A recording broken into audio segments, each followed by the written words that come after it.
Subiricanto e esse. E tem muitas pessoas dizendo: Jesus vai voltar. Todos os sinais que antecedem a vinda de Cristo estão se cumprindo. E tem muita gente ainda brincando, gente. Tem muita gente que está aí, sabe, brincando. Amados, é tempo da gente colocar a nossa vida no altar. Preste bem atenção. Quando Jesus enviou Jesus, o propósito era trazer de volta o homem que estava andando errado e no pecado. Por quê? Porque antes de Jesus, Deus já havia enviado os juízes, os profetas da lei, e por meio desses, Deus já havia falado com o homem há muito tempo. Vocês lembram do Velho Testamento? Mas o homem continuava pecando. Enviou os juízes, enviou os profetas, e o homem continuava pecando. Até que por fim Deus falou: olha, tenho que enviar um que seja puro, santo e inocente. Porque o homem não dava, irmãos. Deus tirou o homem, o hebreu, lá do Egito, fez maravilhas, abriu o mar vermelho, fez jogar água na rocha, e o povo continuava pecando.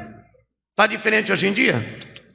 Amados, então veja bem, por que aconteceu todas as coisas? Por que Deus se interessava tanto pelo homem? Porque Deus criou o homem para adorá-lo. Deus não tem prazer no teu sofrimento, a tua angústia. Deus te criou para adorá-lo, para glorificar o nome dele. Deus não é padrasto, Deus é pai, Deus te ama. Agora ele envia o seu único filho, Jesus Cristo, que é o mediador entre Deus e o homem. E Jesus pregou, ensinou, falou da vida eterna, curou, abriu os olhos do cego, pregou arrependimento, pregou amor que perdoa, que suporta, que espera, e mesmo assim foi crucificado. E me perdoa, se Jesus voltasse hoje, não nós vamos como voltará, mas se voltasse hoje aqui, tenho certeza, não digo que seria crucificado, mas hoje a humanidade estaria condenando ele de novo. Nós não mudamos, irmãos, infelizmente. Ele foi morto, restou ao terceiro dia. Ele deixou uma igreja para os homens ouvir e perseverar nas suas palavras e promessa. Deixou os apóstolos, deixou a igreja primitiva, a igreja foi crescendo. Ele delegou o poder e disse: olha, e todo aquele que crê em meu nome fará as minhas obras e fará mais que as minhas ainda. Cadê os pilares da igreja? Ele delegou poder, ele assinou: Fernando, eu te dou poder, autoridade em meu nome. Eu estou avaliando. Sabe o que é um avalista? Eu estou te dando poder de avaliar, eu estou te dando autoridade em meu nome. Se você pedir, por que não recebe? Porque o povo está em pecado como antigamente. Amém? Mas lá na frente, o que o Senhor de Camanassa, Deus, presta bem atenção, ele deixou uma igreja, mas lá na frente houve um homem chamado apóstolo João.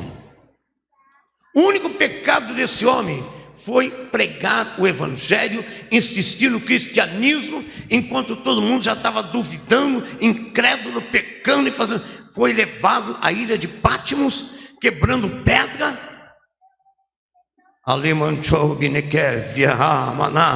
E este homem, mesmo a vida terrível, Deus deu a ele uma visão para um homem chamado João. Este homem estava exilado, quebrando pedra naquela ilha chamada Patmos. E João disse que Deus abriu-lhe os céus. Quantas vezes você já esteve na igreja esse ano? Ou o ano passado? Nossos olhos estão contaminados, gente. De primeira era a visão, batismo com o Espírito Santo, era todo culto, pastor. Todo culto. Era raro a gente sair da igreja sem ver um irmão que não era batizado com o Espírito Santo. Hoje, a igreja só enche com show gospel, que não é culto. Vem um cantor, canta 2, 3 hinos, perde 50 mil, e a igreja, é show que não agrada a Deus. João não tinha feito nada. Ele não foi exilado porque ele era um político, porque ele tinha dinheiro escondido na cueca, como hoje acontece, aquela coisa toda. João não foi exilado porque ele era adúltero, não foi exilado por questões alheias, não. Ele foi simplesmente preso por pregar o evangelho da verdade, não o evangelho que está sendo pregado hoje, da facilidade. Tem igreja hoje que prega o evangelho do amor total. Se eu for duro, que ele mande empresário, dá um bom dízimo, e ele vai sair da igreja, e eu sei que ele peca, eu sei que ele é adúltero, então vou pregar que tudo pode. Estão assim. essas igrejas, o pastor não prega o que Deus manda, mas prega o que você quer ouvir. Mas João não, João foi preso porque ele pregava o evangelho que confronta o pecado, o evangelho da verdade. E João sofreu, mas boa coisa é sofrer por pregar a verdade ao mundo. Quem pode dar glória a Deus aí? Quem pode exaltar o nome do Senhor? Aleluia! Eita, camandorequechê! Aprenda, meu irmão.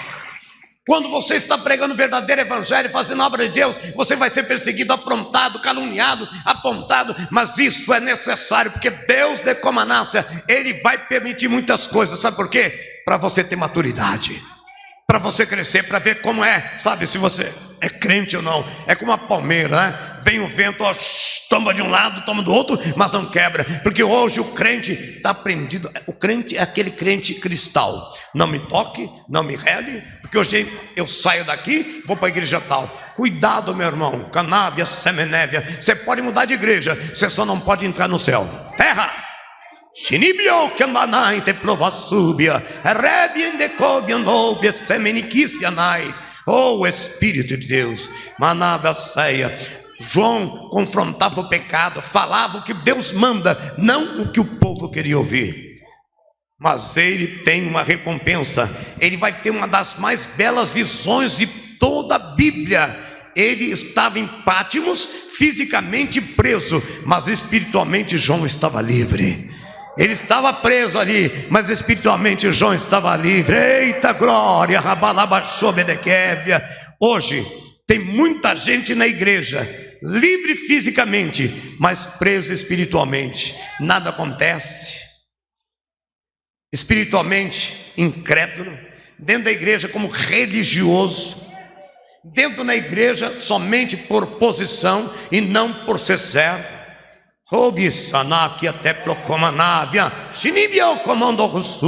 Eu estou falando, irmãos, da igreja de Cristo, a igreja total, a Manacassúbia. Tem muitas pessoas dessa forma, livre fisicamente, mas presa espiritualmente.